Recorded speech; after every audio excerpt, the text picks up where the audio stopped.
It's finished.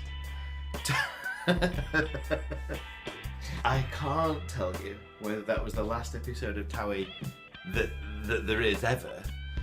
It was, the news wasn't as good as that. I'm not saying it's not either. I mean, that's something we could only hope for. This will be the last The Only Way is Towie, whatever the programme's called, special on the Grumpy at 40 channel. I'm definitely not going to do it if it comes back again whilst we're still running this channel. I was that ecstatic that I forgot to write any notes. So all of this is going to have to come from the top of my memories, my now memories. Yeah, let's see what happens. Okay, right, music and go.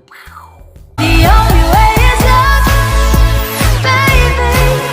baby. It feels so... I set out to do Grumpy at 40 to kind of get rid of pent-up frustration of everyday life. One of the things that I found myself doing was feeling at the end of each episode going, thank fuck, that's out.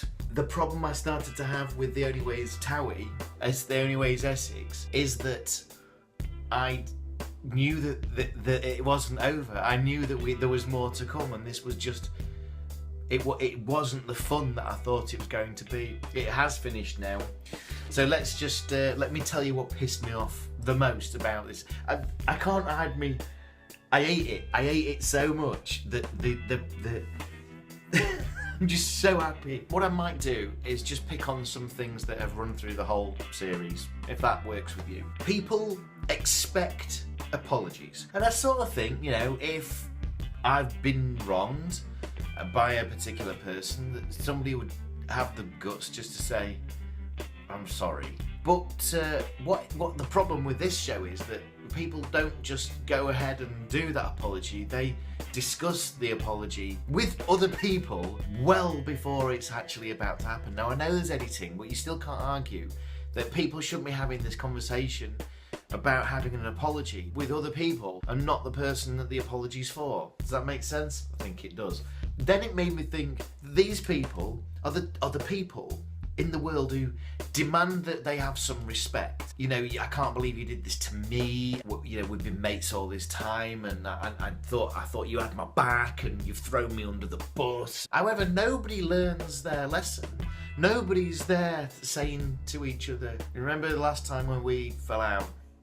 Ain't gonna happen again, because we've learned this fucking lesson. What generally happens is that two people just don't learn. But these people demand that respect is given, just never learn their lesson on how to earn respect, if that's what they want. And I couldn't give a fuck about respect. You never go out and demand respect. You earn respect, but you never go and say, oh, you know, I can't even fuck. But you know what I mean? The other thing is as well that there's different groups of friends, boys and then girls, and then when the boys all go out, the girls will get together and goes, oh, it's really nice that the boys are getting together. It's the same person who says it. It's this Courtney girl who says it. First of all, who are these boys? Who are these boys that are allowed to go out and see each other occasionally? And how old are these people that think that they need to be on some sort of curfew? Just take them off the lead and let them have a run in the park. It's ridiculous. Another one was, there'll always be somebody who dresses up as a cat. As it happens, they're getting these kind of face masks on. So one of them says, I think I got some cat vibes. What are cat vibes? What are cat vibes? Jesus Christ. But that's what they do. They like to dress up, and it's all very dinner suit, dressed, and a fucking thing. They've often got glitter on. The glitter in this programme is just fucking... I'd hate to live in Essex. You'd walk through Essex, and then you'd come out covered in fucking glitter. Where the hell did this come on? And it's just sprinkling off the programme from all the buses. Talking about buses as well, every town has got a bus route, or a village has got a bus route. This one quite happily says Basildon bus station or something like that. That's pretty much where all of this is set. I think, I could be right, I'm just guessing of course. Every now and then they'll show some high class car. What they usually do is go and hire a car, hire a supercar and pretend. But there was this shot of a kind of Lamborghini or Ferrari going down Basildon High Street, and I'm thinking, the juxtaposition of having a fucking bus route with and then I don't know what the point is there. How crazy this is that that just because there's a fucking Ferrari we're meant to think that, oh, we'll take this programme seriously then. No, we shouldn't take this programme seriously. Nobody's doing anything with their lives. Georgia, if you remember last time, she got really pissed off because she didn't know what she was going to get up to in her life. She's planned a party. She's like, hey, this is what I'm going to do for a living. And of course, that's what you can do in The Only Way is Towie. The Only Way is Essex. Just decide you're going to do a job, and that's it. That's not a fucking CV. Nobody's asking me to, oh yeah, you did a good job of Grumpy at 40 this week. By the way, I'm the only person who's doing Grumpy at 40, so why aren't I doing a Grumpy at 40 channel? Fuck that. Yes, fuck that. Finally, let's finish with the fact of Bobby's adventure. Bobby, remember, we started the series off, he wants to write a book. He goes and speaks to book publishers. Again, where's my book deal? I've got 4 books that are ready to go, and a 5th that I'm writing, and nobody is interested in me. He goes with an idea that's the shitest idea I've ever heard, and they're like, oh, well, it's not Harry Potter, but, you know, we could probably still stock it. What the fuck are you talking about? He finished that, and then he decided to do presenting. He's not doing this for a show. This show doesn't exist. It's just for the show that's on the show. It's like a Inception. It's Inception 6. A show within a show. And he thinks that this is a show.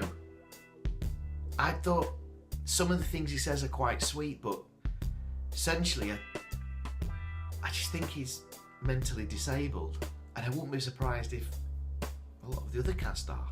I've just said it, haven't I? Said the word cast. That's all they are. It's pretend. It's all pretend. As long as they find the X on the spot so that they can stand where the cameras can see them and get the boom mics in place, it's all really bothered about. It's taken me fuck knows how many episodes to really get to that point. But I think you have to analyse this show on a whole. You have to say, look at this whole thing, see the story unfold, get to the end, and then just go, I've wasted so much fucking time. And in a way, I've wasted all our times, but I hope this has been quite fun. We'll be back tomorrow with another Grumpy at 40, a proper Grumpy at 40. And let me just say this one more time. That's not just the end of Essex this week, that's the end of Essex for an entire series. There we go. Essex is over. Thank fuck for that. Oh, well, that's bloody shit. No, I've had enough now. Oh, Grumpy at 40. I wonder if they're doing a Christmas episode. Oh, fun.